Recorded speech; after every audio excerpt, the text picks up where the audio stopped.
Good evening, ladies and gentlemen, and welcome to this presentation of Oregon High School basketball on TableRockSports.net. Jim McCoy, along with Mark McLemore and Billy Hannon, and we're here at Junction City High School as the Challengers, who have won 14 games in a row and have pretty well run roughshod through the Far West League, take on one of the 4A's best in the Junction City Tigers. The Tigers ranked number 3 in the Oregon 4A power rankings, according to the OSAA, a team that has, like the Challengers, just 2 losses on the season.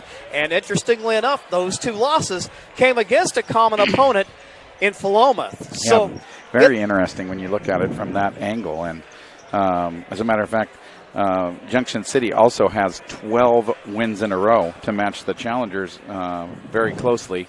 And since their last loss, which was clear back in mid-December to Philomath. So this team has been on a roll lately as well as the Challengers. Well, you know, you can talk about this, Mark, with the Far West League being as it's been. But even in a typical year, Coach Morris will schedule up games against really tough opponents, maybe even teams where the Challengers might be considered an underdog, but it's all done with, shall we say, the long game in mind. Well, you have to do that as a coach. You have to make sure that your team gets challenged.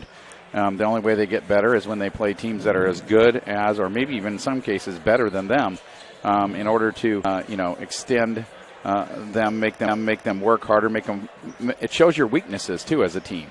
And so for the Challengers tonight to see a team that shoots the ball very well, that plays good defense, and it's been a while since the Challengers have really been taken to task like they will be tonight. Well, yeah, you'd have to pretty much go back to the Christmas Classic at Cascade Christian back in late December, just before Christmas.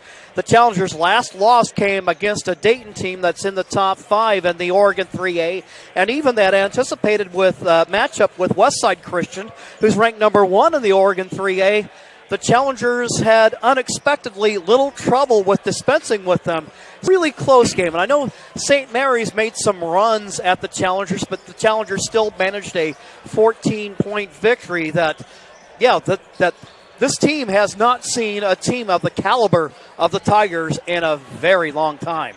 Yeah, and it's going to be an interesting matchup tonight, too, without, Austin in the lineup as well. So Austin Maurer still out with that elbow injury. We don't really know when he's going to be back. I believe he's scheduled for some sort of a MRI or something here tomorrow, I believe, to sort of decide the course of treatment for him.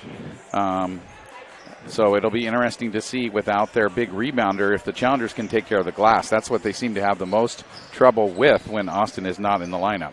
Well, and looking at the scouting report for the Junction City Tigers as compiled by the Challenger assistant, where they really saw a team that knocked down a bunch of threes against them. And so tonight's going to be one of those nights where that defense has to, extend, clear out to the perimeter and guard the three-point shooters. Probably the closest you'd come. St. Mary's started out hitting a couple threes early in the game, and then they kind of went cold. But to your point, Challenger opponents have been shooting less than 33% against them. And if you have any kind of offense at all with the Challenger,